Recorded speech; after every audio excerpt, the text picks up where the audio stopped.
అస్సలాము అలైకుం వరహమతుల్లాహి వబరకాతుహు. Hi viewers, ఎలా ఉన్నారండి? బాగున్నారా? ఇది చూడండి, దమ్ చికెన్.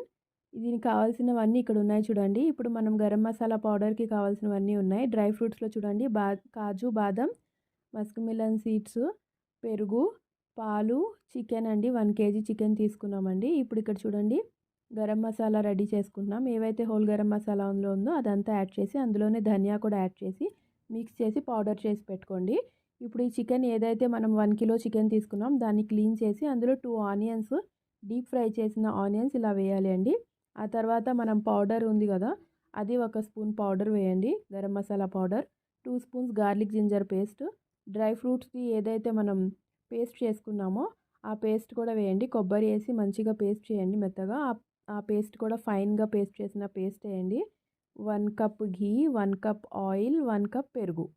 సేమ్ మెజర్మెంట్స్తో వేయండి. ఇందులో మనం ఆయిల్ యాడ్ చేయము, ఇంకా ఈ ఘీలోనే మొత్తం, నెయ్యిలోనే మొత్తం మంచిగా కుక్ అవుతుంది. ఇప్పుడు ఉప్పు, కారం, పసుపు. కారం అనేది మనం స్పైసీ ఎక్కువ కావాలంటే రెడ్ చిల్లీ పౌడర్ది క్వాంటిటీ కొంచెం పెంచండి, 1 స్పూన్. ఇప్పుడు ఇదంతా మంచిగా మిక్సప్ చేసేయండి. మిక్సప్ చేసి ఒక హాఫ్ అన్ అవర్ మినిమం పక్కన పెట్టేయండి. సైడ్లో మ్యాగ్నేషన్ మంచిగా అవుతుంది.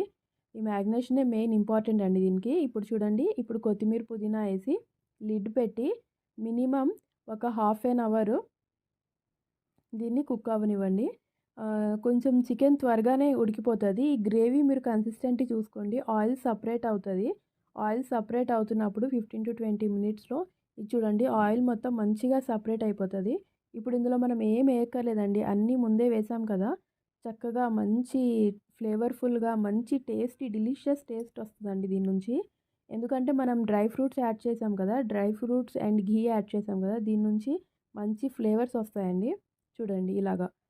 ఇది బగారా రైస్లో, జీరా రైస్లో, రోటీ చపాతీస్లో కూడా చాలా బాగుంటుందండి. ఎప్పుడు బిర్యానీయే కాకుండా ఈ విధంగా కూడా ట్రై చేయండి. దీనికి పీసెస్ కూడా కొంచెం పెద్ద సైజ్ పీసెస్ తీసుకోవాలి. బిర్యానీకి మనం కట్ చేస్తాం కదా పీసెస్, అలా పెద్ద సైజ్ పీసెస్ కట్ చేయించండి. ఇప్పుడు చూడండి, ఆయిల్ సపరేట్ అయింది కదా. ఇప్పుడు ఇందులో ఒక చిన్న బౌల్ పెట్టండి స్మోకీ ఫ్లేవర్ ఇవ్వడానికి. అల్యూమినియం కానీ స్టీల్ బౌల్ కానీ యూస్ చేయండి మీరు. చిన్న బౌల్ పెట్టి అందులో కొయిలా వేడి చేసి అందులో పెట్టి 1 స్పూన్ నెయ్యి వేయండి. నెయ్యి వేసి వెంటనే లిడ్ పెట్టేయండి. ఏదైతే పొగ వస్తుందో దాని నుంచి మంచి స్మోకీ ఫ్లేవర్ అంతా ఆ కర్రీకి పట్టేస్తుందండి. మీరు స్టవ్ ఆఫ్ చేసేయండి. స్టవ్ ఆఫ్ చేసి చేయండి ఇలాగా. పైనుంచి క్లాత్ పెట్టి మంచిగా దమ్ ఇవ్వండి. అంతే అండి, రెడీ అయిపోయింది. మీరు ఒకసారి ఇంట్లో ట్రై చేసి ఎలా వచ్చిందనేది కామెంట్ సెక్షన్లో చెప్పండి. అల్లా హాఫీజ్.